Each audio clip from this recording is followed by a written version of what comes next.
Hello, I'm Randall Buskirk. If I still taught headstand in my classes, this is the first thing I would teach. I no longer teach it, but maybe some of you teach it or you practice it, so you might consider this. The first thing I would think about is the foundation, and this is something that I learned from other teachers, especially many of the Anusara style teachers taught it years ago, and I think it's a great way to practice headstand if you choose to practice it. The foundation, different ways you could set your hands and your forearms. And one way to do it is, I think probably the most common way that I've seen is with the hands kind of wrapped around the head like this. Imagine this basketball is my head or your head or someone else's head. And so the head goes on the floor and the hands wrap around it to kind of create a stable structure. Scoot back a little bit here. So it usually looks something like this with the hands wrapped under it, and you place the head somewhere in the hands, generally like that.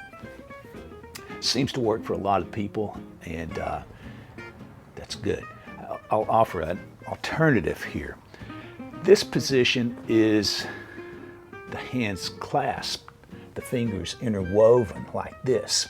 So instead of just kind of palms up like this kind of foundation posture, you're interlacing your fingers. But the key here to make it a little more comfortable is rather than having one finger below the other like this, my pinky finger, I move it behind a pinky. Of course you can do it with either hand, whatever, either pinky, whatever feels better to you. But that smooth surface that you get with your hand on the kind of a knife edge, kind of karate chopping down like this.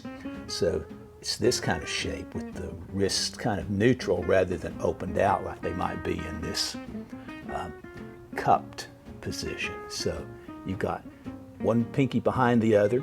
You've got a straight line more or less across your forearm and wrist and hand.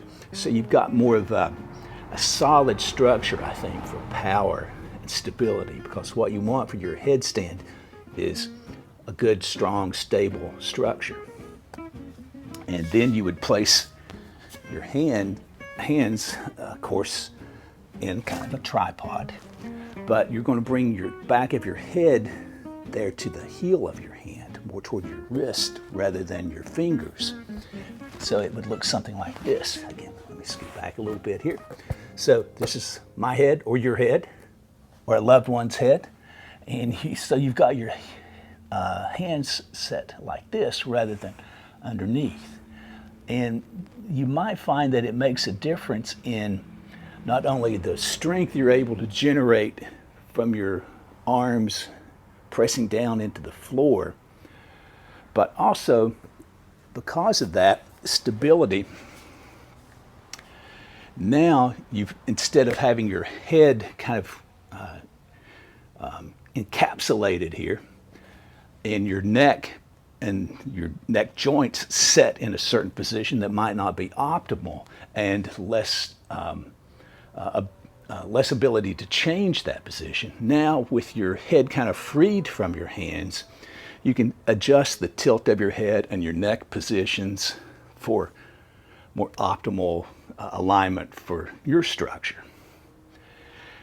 Another added benefit of this kind of foundation for headstand is that because you've got all your weight in effect, or you can put all your weight down through your hands like this, it's much harder to do. For me, and I think a lot of people, this is a little weaker kind of posture rather than this posture, the chopping posture. Rather, you probably wouldn't chop wood like this. It's not as much power transmitted. So this is a good alignment for power. Therefore, you can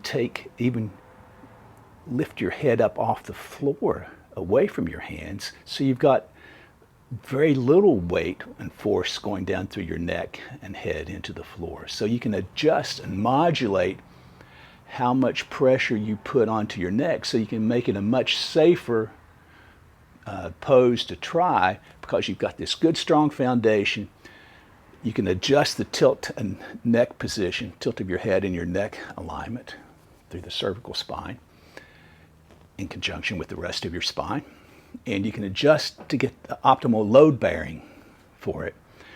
And then maybe everything else starts to stack up a little more easily and efficiently, and less effort. It will take effort, but maybe you feel a little safer in it, and therefore whatever benefits you find from doing the pose, they're a little more on the table for you to enjoy. So that's the first thing I would think about if I still taught headstand.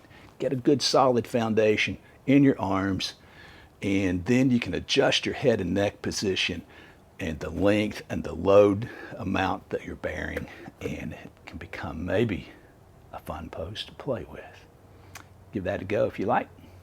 Thanks a lot. Namaste.